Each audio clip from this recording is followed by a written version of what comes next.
ओम शांति। योगा अभ्यास के लिए विधि विधान। प्रायः यह माना जाता है कि योगा अभ्यास के लिए तो मनुष्य को कहीं दूर जंगल में या गुफा में चले जाना पड़ता है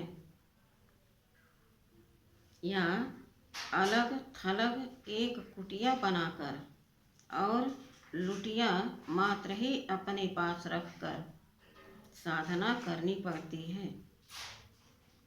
परंतु गीता इस सत्यता की साक्षी है कि भगवान ने तो ऐसा कुछ भी आदेश निर्देश नहीं दिया है। वास्तव में बात तो यह है कि यह शरीर ही आत्मा की एक कुटिया है। अतः भ्रुकुटी जिसमें कि आत्मा का वास है, एक कुटी अथवा गुह ही तो है। अतः जंगल में जाकर कड़क पत्थर को जोड़कर कुटिया बनाने की तो कोई ज़रूरत नहीं है, क्योंकि कुटिया में तो आत्मा पहले ही से है।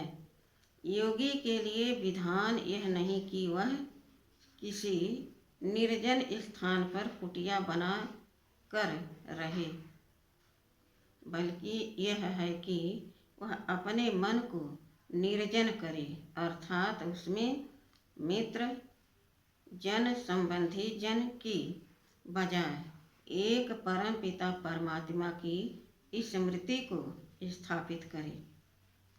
फिर वह इस सत्यता का मनन करे कि वह शरीर तो एक कुटिया है, मैं इस कुटिया का वासी एक चेतन आत्मा हूँ।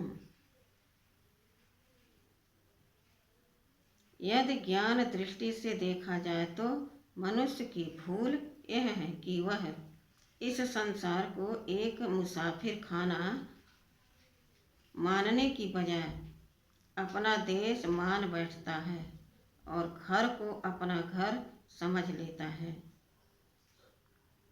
फिर जब वह उससे लगाव छोड़ना चाहता है तो यहाँ से निकलकर दूर कहीं कुटिया बनाने की सोचता है।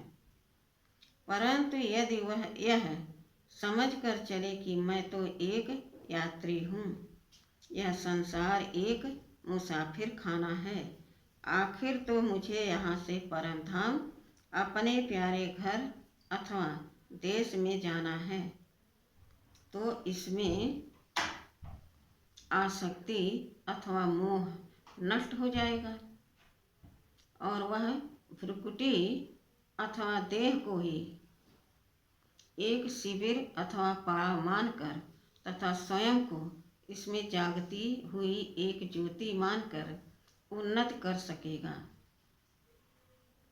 योग के लिए एक अन्य बात की ओर भी ध्यान देना जरूरी है।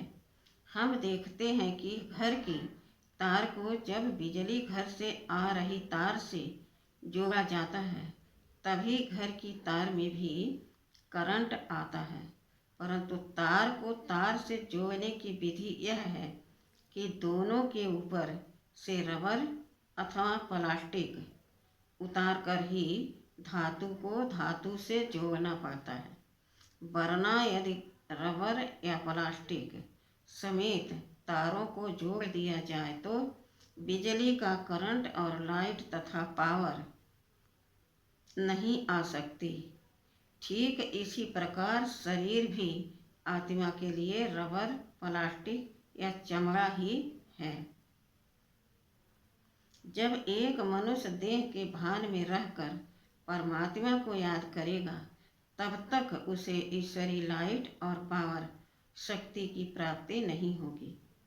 अतः योगा अभ्यासी को चाहिए कि वह इस प्रकार से मनन करे कि मैं एक आत्मा हूँ, ज्योति बिंदु हूँ, अजर अमर अविनाशी हूँ। मैं देह नहीं हूँ, देह तो मेरी कुटिया है। आदि इस प्रकार के चिंतन से आत्मा देह भान से न्यारी हो जाएगी और तब ही उसकी स्मृति रूपी तार परमात्मा से जुट जाएगा। मन रूपी घोड़े को बुद्धि की लगाम लगा दो।